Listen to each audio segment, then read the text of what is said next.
Cerita berawal dari suasana sebuah hutan di daerah New Jersey, Amerika, sebuah kawasan cocok buat para bolangers, terutama para campingers penikmat keindahan alam. Lanjut kita menuju pasangan kekasih Erica dan Dale yang nekat keluar zona perkemahan untuk melihat seindah apa sungai yang ada di hutan ini.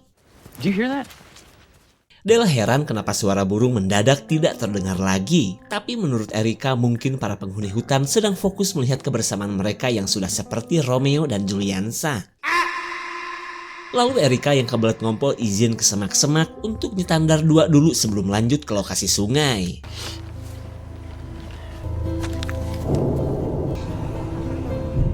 Dale menemukan seonggok daging tapi entah daging apaan. Kemudian ia berusaha memanggil bantuan saat melihat gundukan bangkai binatang tepat di hadapannya. Camp Nashline.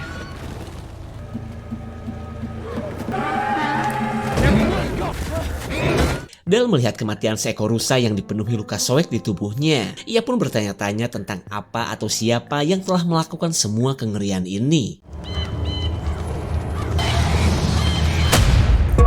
Anxiety, filling up every space, no privacy. And silently, it could build and build until you finally see. Whoa, it's taking over, damn no closure, moving closer. No exposure, I just wanna be a loner. Some can't stay sober, looking over all their shoulders. 1 minggu kemudian kita beralih ke seorang ayah teladan bernama Richard yang akan pergi berkemping bersama keluarganya. Cuma ia sedang prihatin dengan anak bungsunya yang selama beberapa hari ini masih sibuk mencari dogi kesayangannya yang telah menghilang. Keluarga Richard adalah hasil dari pertemuan antara janda haredang dengan duda anak satu yang akhir-akhir ini sedang tidak harmonis, terutama hubungan istrinya Richard dengan anak perawannya yang bernama Sadie. Rencana camping ini pun bukan tanpa alasan karena selain ingin membuat mereka akur, Richard akan menabur abu sang ayah di sekitar lokasi camping. Okay, you're such a bitch. Just being a teenager. What? Richard meminta Sadie untuk berdamai dulu dengan ibu tirinya minimal selama mereka pergi bercamping. Dan karena semua persiapan sudah beres, Richard menyuruh Sadie untuk segera naik mobil. Your dad is pretty hot for an old dude. Sisters for Oscar. Yeah, what if he's hungry? Si bocil Dani terus ngomongin dogi kesayangannya yang tak kunjung pulang. Bahkan sebelum berangkat ia bela-belain menyiapkan makanan dogi sebagai antisipasi jika sewaktu-waktu piaraannya kembali pulang. Tak lama kemudian Sadie si remaja baru akil balik pamitan dengan bestinya untuk ikut camping ke kawasan hutan di New Jersey.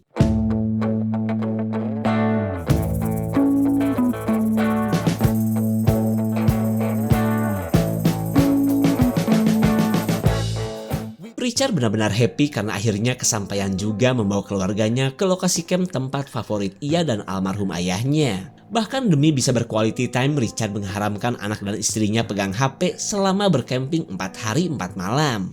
We have no... Can't be serious. It's just 4 days. Hampir saja mereka menabrak seekor rusa yang ternyata sudah dalam keadaan penuh luka. Bahkan Richard tidak habis pikir akan sosok apa yang membuat jeroan rusa ini mencaura kemana-mana. Richard menyuruh Sadie masuk mobil daripada melihat rusa yang sedang sekarat. Kemudian Richard berusaha menenangkan Sadie dengan menyebut itu mah cuma kelakuan para pemburu yang belum kelar menghabisi rusa. Padahal ia tahu tidak ada pemburu yang mateni rusa dengan cara seperti itu.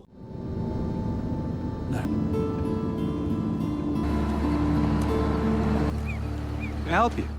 Sampailah mereka di pintu utama perkemahan The Banners yang dijaga ketat oleh seorang polhut teladan. Lalu setelah mengisi biodata lengkap dengan hobi dan cita-cita, mereka pun lanjut menuju lokasi camp yang sebenarnya.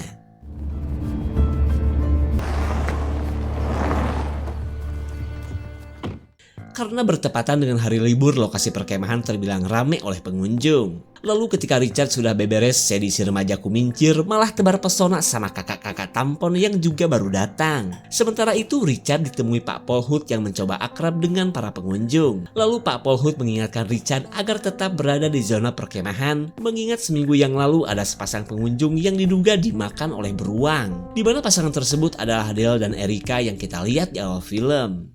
He saw a dead deer. For me, champ. Good boy. Richard menceritakan kematian seekor rusa dengan luka yang bisa dibilang tidak wajar. Lalu Pak Polhood mengaitkannya dengan seorang pemburu bernama Wyatt yang suka membuat jebakan aneh-aneh di dalam hutan. Mendengar nama tersebut, Richard baru tahu padahal dulu ia sering kesini bersama almarhum ayahnya.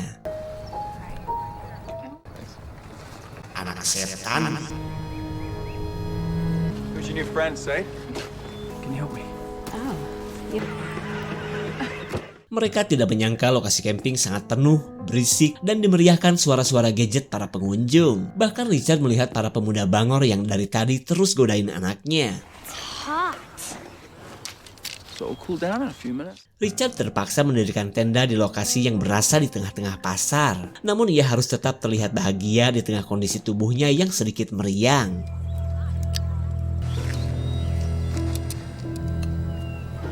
Saat Dani ngoprek abu si kakek, Richard teringat masa lalunya yang pernah dikejar jurig penghuni hutan. Tapi kita belum dikasih lihat tentang sosok apa yang membuat Richard muda begitu ketakutan. Cynthia bingung dengan perilaku Richard yang jadi linglung seperti ini. Selama itu pun Richard melihat sosok misterius yang masih sulit ia ceritakan. Oh, you missed it. 10 minutes before you guys... Di malam pertama, semua pengunjung berkumpul untuk menikmati sesi api unggun, tempat para pendongeng amatir bercerita tentang kisah-kisah seram. Momen ini pun dijadikan kesempatan mendongeng oleh si pemuda tampon bernama Ryan, yang sejak tadi siang menarik perhatian Sadie. Apalagi Ryan dan teman-temannya tertarik dengan cerita dari Richard tentang rusa yang hampir ketabrak itu. Ghost story time. It lives in the woods. Ryan menduga rusa yang ditemukan Richard itu telah diserang oleh sosok penyihir penunggu hutan ini. Begini ceritanya. Alkisah hiduplah seorang wanita bernama Lynn, sosok ciwi harudang sewaan bagi para pria belalai belang. Pada zaman dulu sudah pasti dong belum ada pil KB atau alat kontraseptian seperti sekarang. Kelakuan asal nyurup Lynn membuatnya punya anak 12 dan tentunya dari belalai yang berbeda-beda. Seiring berjalannya waktu, Lynn yang mengurus ke-12 anaknya di hutan ini akhirnya ketahuan pemerintah desa. Dan sejak saat itulah biaya hidup Lynn ditanggung oleh pemerintah. Tapi gak berlangsung lama, dana bansos untuk Lynn akhirnya dihentikan. Keadaan ini membuat Lynn marah, sampai-sampai ia nekat bersekutu dengan Saiton untuk mendapatkan ilmu sihir. Dan dengan kemampuannya itulah Lynn menghabisi para pejabat desa, berikut pengelola bansos termasuk pengurus MBG di masa itu. Namun konsekuensi dari perjanjian dengan Saiton, Lynn beradu songkol dengan Saiton sampai membuatnya hamil lagi. Usut punya usut, anak Lynn yang ke-13 itu berwujud kanguru, bersayap, dan berkepala rusa.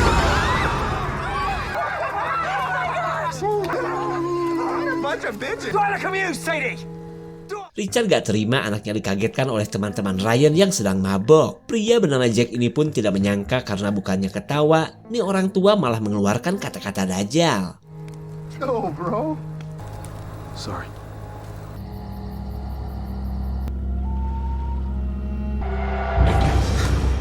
Richard terbangunkan oleh mimpi yang membawanya ke sisi lain hutan. Ia pun bisa mendengar suara kedatangan sosok misterius yang pernah diceritakan oleh Ryan.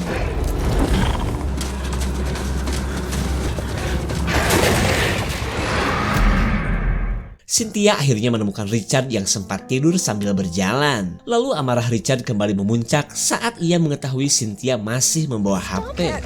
Fucking kidding me, seriously? I have never cheated on you. And then he called me out of the blue. Guy friends. Cynthia heran dengan suaminya yang jadi sering linglung dan emosian seperti ini. Tapi untungnya Richard masih sadar kalau soal urusan adu paru. Ow. I'm sorry to clear my head. Richard berniat untuk kembali ke lokasi tenda. Tapi tiba-tiba ia melihat seekor bunda rusa yang sedang mencari suaminya.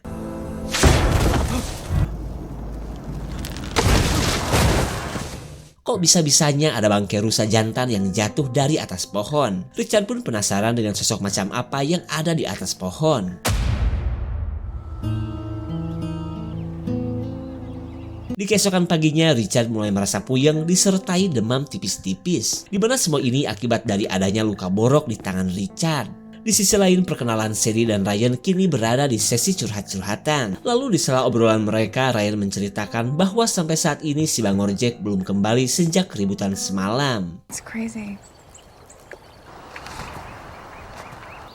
Hey. It's after 11. Cynthia merasa senang melihat suaminya yang tetap terlihat tampon padahal baru bangun dan masih kurang sehat. Lalu ketika Richard menanyakan di mana keberadaan Sadie, Cynthia dengan santuinya menyebut anaknya Richard itu sedang PDKT dengan si Ryan. Emosi Richard kembali berkobar tapi mendadak ciut saat melihat Pak Sheriff di perkemahan. Kedatangan Pak Sheriff ini pun dalam rangka untuk menyelidiki kasus menghilangnya Jack tadi malam. Sementara bagi Richard, keberadaan polisi menghilangkan keseruan berkemah yang sesungguhnya. Dan karena alasan itulah Richard berencana untuk pindah lokasi camping.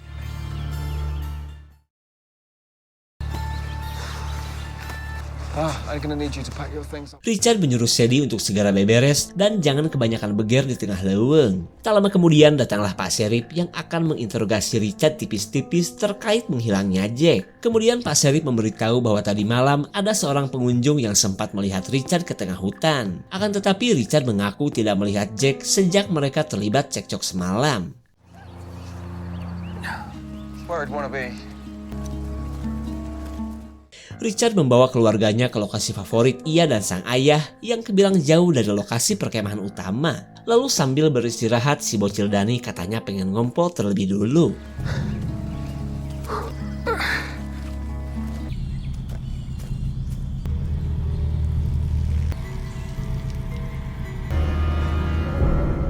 Mereka tidak tahu di tempat Danny ngompol terdapat jasad Jack yang sudah terunboxing sampai selang dari perutnya kemana-mana. Sementara mereka lanjut menuruni bukit untuk menggelar tenda di pinggir danau tempat Richard akan menabur abu ayahnya.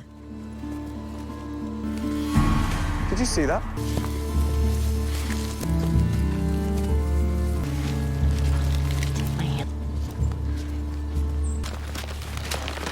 Richard merasa adanya sesuatu yang sedang mengintai ia dan keluarganya. Namun ia memilih bungkam dan melanjutkan perjalanan yang tinggal sedikit lagi. Dad, stop. Listen. Samar-samar Sadie mendengar alunan lagu yang sepertinya berasal dari radio. Dirasa ada pengunjung lain, mereka pun mengikuti dari mana sumber suara ini. Dugaan Sadie benar bahwa ada pengunjung lain di tempat ini. Tapi anehnya selain sepi, Richard menemukan hiasan aneh dari segala macam benda yang ada di dalam hutan. Danny, turn around. Danny. Mereka menemukan bangkai Doggy yang sepertinya sudah lama tewas dengan perut yang sudah terunboxing. Lalu ketika Cynthia mengajak kembali, Richard menolak karena selain jauh, hujan yang sebentar lagi turun bakal menyulitkan perjalanan mereka. Kemudian Richard memberanikan diri untuk membuang bangkai Doggy sebelum mendirikan tenda di sekitar sini. Oscar.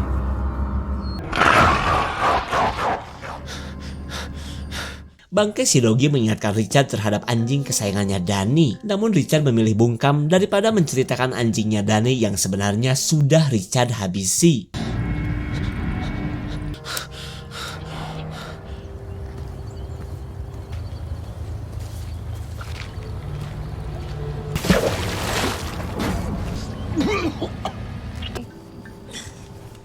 Sadie sebenarnya ogah camping dengan orang tua seperti ini. Karena selain terasa kaku, tidak adanya pria tampon membuat hari-hari Sadie terasa hambar.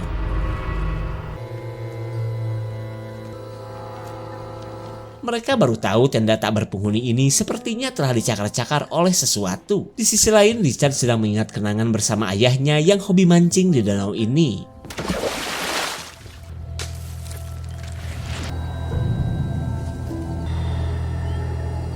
Awalnya Richard menduga ini adalah perbuatan iblis yang sejak kemarin mengikutinya. Tapi setelah dipikir-pikir, kelakuan semacam ini pasti ulah manusia gabut. Say something!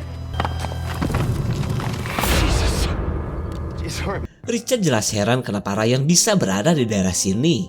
Selama itu pun ia terus waspada karena yang tadi mengganggunya bukanlah Ryan. Sementara Ryan berkata bahwa kedatangannya ke sini setelah dihubungi Sadie yang mengajaknya bercamping juga di daerah ini. Richard langsung emosi dong. Lalu ia mengoreksi cerita Ryan yang tadi malam bahwa anak si penyihir yang ke-13 itu tidaklah cacat. Akan tetapi sejak bayi itu lahir normal, Lynn sang ibu menyerahkan si bayi ke sosok iblis penghuni danau. Tapi karena adanya seorang warga yang menyaksikan perbuatan tersebut, ritual Lynn akhirnya gagal dan menyebabkan anak ke-13-nya meninggoy saat itu juga. Dan sejak saat itulah iblis yang merupakan ayahnya si bayi murka dan mulai menyebarkan terornya.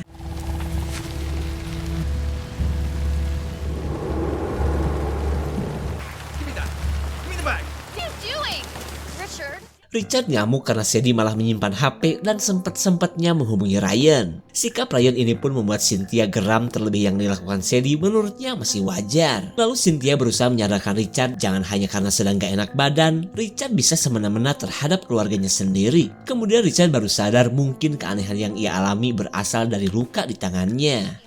Something wrong with my arm. Richard katanya belum siap menunjukkan luka borok di tangannya, namun ia merasa yakin luka tersebut membuatnya sering halusinasi belakangan ini. Sadie disuruh untuk menghubungi Ryan agar segera bergabung bersama mereka, tapi entah kenapa HP Ryan mendadak gak aktif.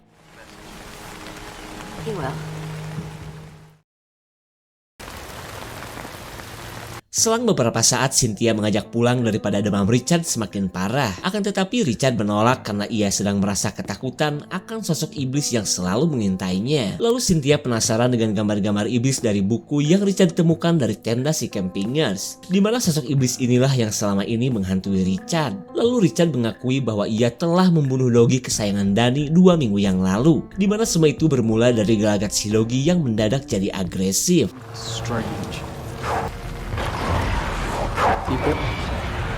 Luka di tangan Richard ternyata berasal dari gigitan si Doggy yang Cynthia pikir sudah terkena penyakit rabies. Tapi sebelum Cynthia melihat luka gigitan, Richard malah pergi begitu saja.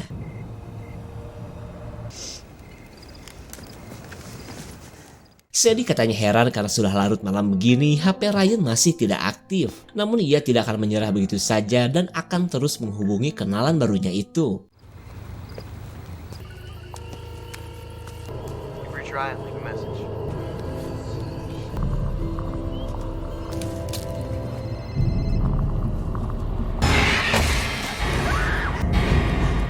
Sadie menceritakan keberadaan HP Ryan di tengah hutan. Ia pun curiga sesuatu yang buruk telah menimpa temannya itu. Lalu Cynthia berusaha menemui Richard yang saat ini kondisinya sudah semakin parah. Danny, I want you to go. Cynthia baru tahu luka gigitan di tangan Richard semengerikan ini. Lalu ketika Richard menyebutkan ciri-ciri si Doggy yang mulutnya berbusa, Cynthia merasa yakin suaminya ini sudah tertular virus rabies.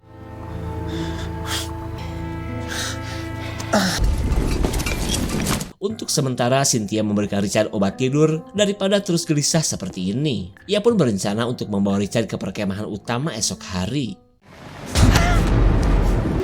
The kids are scared.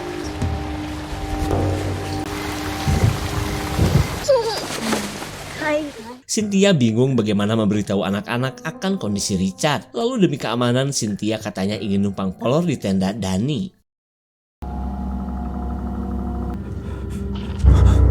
Richard lagi-lagi mendengar kedatangan sosok iblis yang dulu pernah ia lihat di hutan ini. Ia pun nekat keluar khawatir jurik jarian itu mencelakai keluarganya.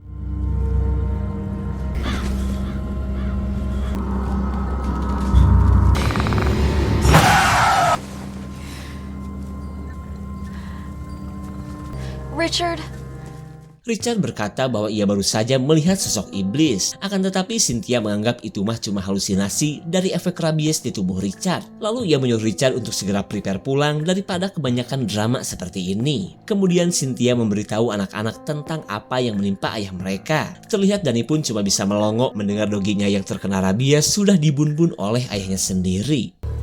Rabies?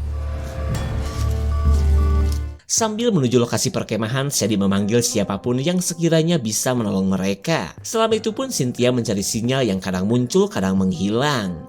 You didn't have to leave. Saat panggilan terhubung, Sadie langsung menceritakan apa yang terjadi. Dengan cepat, kepolisian pun merespon dan akan menugaskan Pak Sheriff ke TKP. Tapi tiba-tiba Cynthia dan Sadie panik saat tidak melihat Danny yang sepertinya sudah dibawa oleh Richard. Mereka benar-benar syok saat menemukan jasad Ryan dengan kondisi selang yang sudah terburai. Lalu ketika Pak Sheriff menghubungi Cynthia, Sadie menemukan pisau milik ayahnya di lokasi kematian Ryan.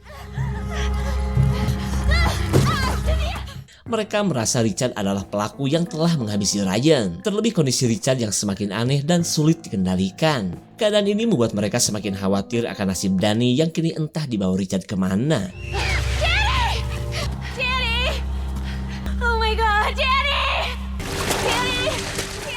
Sadie mendadak lemas melihat adiknya sudah mengambang di sisi danau. Lalu Cynthia gercep memberikan pertolongan pertama ketika Danny sudah tidak bisa bernafas.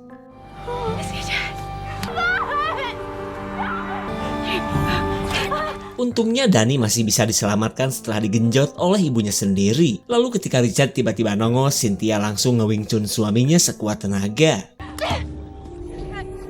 Wake up! Wake up!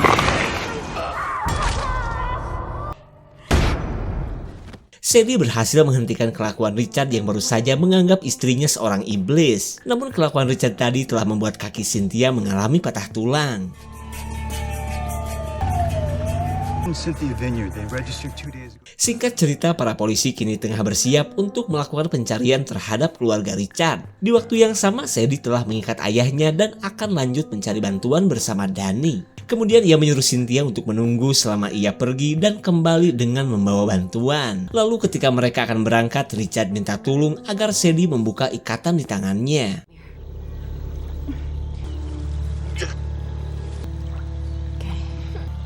Sadie, come and help Daddy. You run. Daddy. Sambil merusak tali, Richard memohon agar Danny dan Sadie tidak kelayaban di tengah hutan. Namun mereka tidak peduli karena menganggap iblis yang sebenarnya adalah sang ayah. Sadie, come back! Jump into the water. Cynthia bertanya apa yang menyebabkan Danny bisa nyemplung ke dalam danau. Lalu sambil mewek, Richard katanya sudah lupa dengan apa yang sebenarnya terjadi. Begitupun dengan kematian Ryan. Richard mengaku bahwa ia baru pertama kali mendengarnya. Tapi yang jelas Richard masih kesal karena pemuda itu telah mengikuti mereka. You were rabies. You're having hallucination. Cynthia meminta Richard berkata jujur tentang siapa pelaku yang telah mencelakai Danny dan Ryan. Karena menurut Cynthia, sosok iblis itu cuma ada di kepalanya Richard saja. Did you do it? Answer me! No. Di tengah perubahan emosi Richard, tiba-tiba ia merasakan kedatangan sosok iblis. Richard pun kembali panik sendiri karena menganggap sosok itu akan mencelakai mereka. I am not going crazy! Pencarian Richard membawa para polisi ke lokasi kematian Jack. Namun dari kondisi jasad, para polisi bisa menebak bahwa kematian Jack bukanlah akibat serangan beruang. Di waktu yang sama, Cynthia akan benerin tulang kakinya yang masih ciluk bak keluar. Richard gercep membuka ikatan ketika para polisi juga menemukan jasad Ryan. Tapi tiba-tiba sosok iblis bersayap kembali datang dan membuat Richard semakin ketakutan. Look through the door. It's not the first time you've seen. Richard katanya ingin menunjukkan iblis yang selama ini menghantuinya. Namun Cynthia malah menyiapkan batu daripada nurutin Richard yang menyuruhnya untuk bangun. Protect you. I'm okay. Si bocil Danny curiga mereka sedang tersesat dan sedang menjauhi jalur yang semestinya. Lalu tiba-tiba ia melihat pergerakan misterius di balik semak-semak. Untung saja Wyatt si pemburu datang dan berhasil menjedor sang macan sampai tumbang. Lalu ia mengajak kakak beradik ini pergi ke tempat yang lebih aman. Di sisi lain, para polisi kini berada di TKP kematian Ryan. Lalu para polisi merasa menemukan sebuah petunjuk tentang siapa pelaku yang sudah menewaskan dua orang ini. Kembali kepada Cynthia yang telah berhasil membuat suaminya kelengar. Tapi tiba-tiba Bang Richard yang terkena rabies sudah menghilang begitu saja. Richard.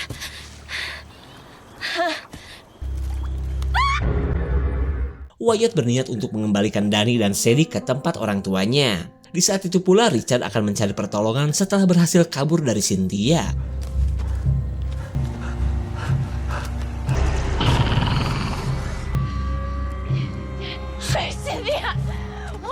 Melihat ayahnya sendirian, Sadie jadi khawatir dengan nasib ibu tirinya. Tak lama kemudian Cynthia pun terlihat, tapi dengan kondisi perut yang hampir jebol. Danny paling histeris melihat ibunya sudah bermandikan getih. Kemudian Wyatt menyuruh Richard berkata jujur tentang apa yang ia lakukan terhadap Cynthia.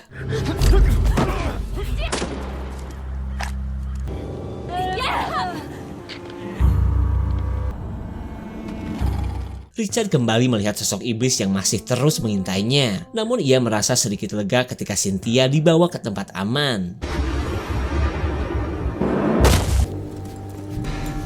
Para polisi bisa mendengar teriakan Richard yang sedang mencari keluarganya. Di saat itu pula Sadie terus membawa Cynthia yang sudah gak bisa berkata apa-apa. County Sheriff's Department!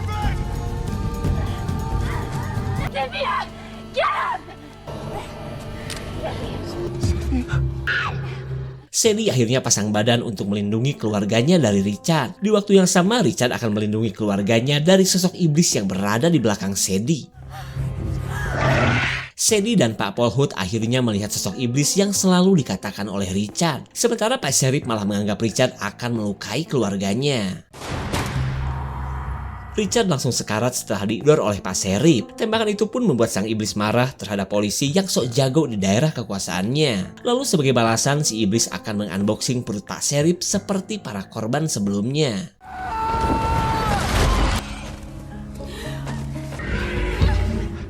Cynthia meminta maaf karena selalu tidak percaya dengan sosok iblis yang selalu dikatakan Richard. Penyesalan Cynthia pun tidak merubah apa-apa, termasuk keinginan sang iblis yang ingin mengunboxing seluruh keluarga Richard. Berawal dari gigitan dogi milik Danny, Richard yang terkena rabies mengalami banyak perubahan ngeri di tubuhnya. Dan yang jadi nambah masalah, Richard malah membawa keluarganya ke daerah kekuasaannya sosok iblis yang gak mau kedatangan tamu. Jadi sekalipun Richard ngomongin iblis, tidak ada yang akan percaya karena Richard sudah ke tahap sering halusinasi. Namun di penghujung cerita akhirnya terungkap juga sosok iblis pembunuh yang telah banyak menelan korban, termasuk keluarga Richard. Karena sejak video ini dibuat, keluarga Richard tidak terdengar lagi kabarnya seperti apa. Pokoknya jika ada tambahan komen guys ya. Segitu saja untuk klip dan review kali ini. Terima kasih dan sampai jumpa. Something that is bottomless. Take me back to a place where I felt at home. Take me back to a day when we weren't alone. Take me back to an age when the world felt small.